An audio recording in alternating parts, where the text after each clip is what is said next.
జమ్మూ ఐఐటీలో చదువుతోన్న తెలుగు రాష్ట్రాల విద్యార్థులు సికింద్రాబాద్ చేరుకున్నారు. వారికి రైల్వే స్టేషన్లో ఘన స్వాగతం లభించింది. పాక్ దుస్సాహసాలతో ఉద్రిక్త పరిస్థితుల మూలంగా ఇంజనీరింగ్ విద్యార్థులు జమ్మూ నుండి స్వరాష్ట్రానికి తిరిగొచ్చారు. భారత్ పాక్ మధ్య నెలకొన్న తీవ్ర ఉద్రిక్త పరిస్థితులను దృష్టిలో ఉంచుకుని విద్యార్థుల తల్లిదండ్రుల సూచన మేరకు స్వస్థలాలకు చేరుకున్నారు. వారు హైదరాబాద్తో పాటు విజయవాడ, విశాఖపట్నంకి చెందిన 30 మంది ఐఐటీ విద్యార్థులు జమ్మూ తాలి ఎక్స్ప్రెస్ లో చేరుకున్నారు. జమ్మూ ఐఐటీ సమీపంలో యుద్ధ వాతావరణం నెలకొందని, తామంతా భయాందోళన చెందామని విద్యార్థులు తెలిపారు. పాకిస్తాన్ ప్రయోగించే డ్రోన్లు, క్షిపణులు క్యాంపస్ సమీపంలోనే కూలినట్లు వెల్లడించారు. వారు పెద్ద పెద్ద శబ్దాలు కూడా వచ్చాయని తెలిపారు.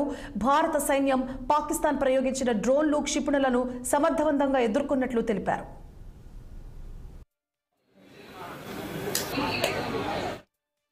నేను ఐఐటి జమ్మూలో చదువుతున్నాను. ఇప్పుడు మేము విశాఖపట్నం దగ్గరలో పార్తీపురం నుండి వచ్చాను.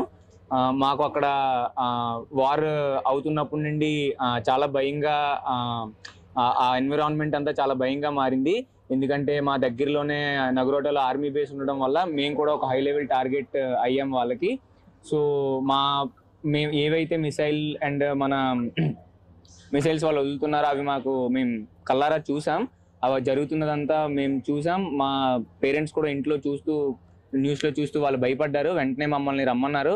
కానీ మొన్న May 8th నైట్ చాలా ఇంకా సిచ్యువేషన్ చాలా బ్యాడ్గా మారిపోయింది.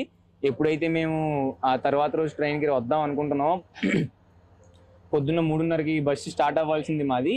మా దగ్గరలోనే బాంబ్ సౌండింగ్స్ ఇవన్నీ వినడం వల్ల మా పైనుండే ఆ మిసైల్స్ని కూడా న్యూట్రలైజ్ చేయడం ఇవన్నీ మేము చూడడం వల్ల బస్సు మళ్ళీ ఆగింది.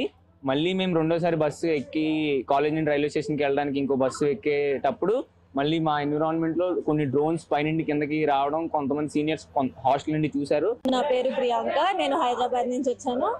ఐఐటి జమ్మూలో సివిల్ ఇంజనీరింగ్ సెకండ్ ఇయర్ చదువుతున్నాను. అక్కడ సిచ్యువేషన్ చాలా క్రిటికల్ గానే ఉంది. మా క్యాంపస్ లో అయితే సేఫ్, కానీ బయట అయితే చాలా ప్రాబ్లమ్ ఉంది. May 8th నైట్ మేము బయలుదేరాలి. మార్నింగ్ 3:30కి 9th మార్నింగ్ 3:30కి మేము బయలుదేరాలి. మేము క్యాబ్ బుక్ చేసుకుని బయటకు వద్దాం అనుకున్నాము. దారిలోనే మిసైల్స్ డ్రోన్స్ వచ్చేసరికి మేము భయపడి మళ్ళీ రిటర్న్ పరిగెట్టేసాము. బస్సు ఎక్కిన తర్వాత కూడా మళ్ళీ ప్రాబ్లం అయింది. మళ్ళీ దిగి లోపలికి పరిగెట్టేసాము. 5 o'clock ఆఫ్టర్ సన్ రైజ్ మేము మళ్ళీ బస్సు ఎక్కి రైల్వే స్టేషన్ వెళ్ళడం జరిగింది. మా ట్రైన్ మిస్ అయింది.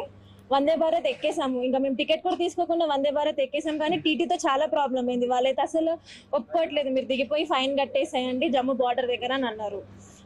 అయితే మేము మళ్ళీ మా ఎంటెక్ వాళ్ళు అందరం ఒకటే ట్రైన్ కాబట్టి సో మేము డీన్కి మళ్ళీ మెసేజ్ చేస్తే డీన్, రైల్వే అథారిటీస్ వీళ్ళందరితో మాట్లాడి మాకు ఎటువంటి ఫైన్ లేకుండా లుధియానాలో దింపించేశారు. ప్లస్ మా హంసఫర్ ట్రైన్ని ఆపించి లుధియానాలో ఎక్కించి మమ్మల్ని ఇక్కడ దాకా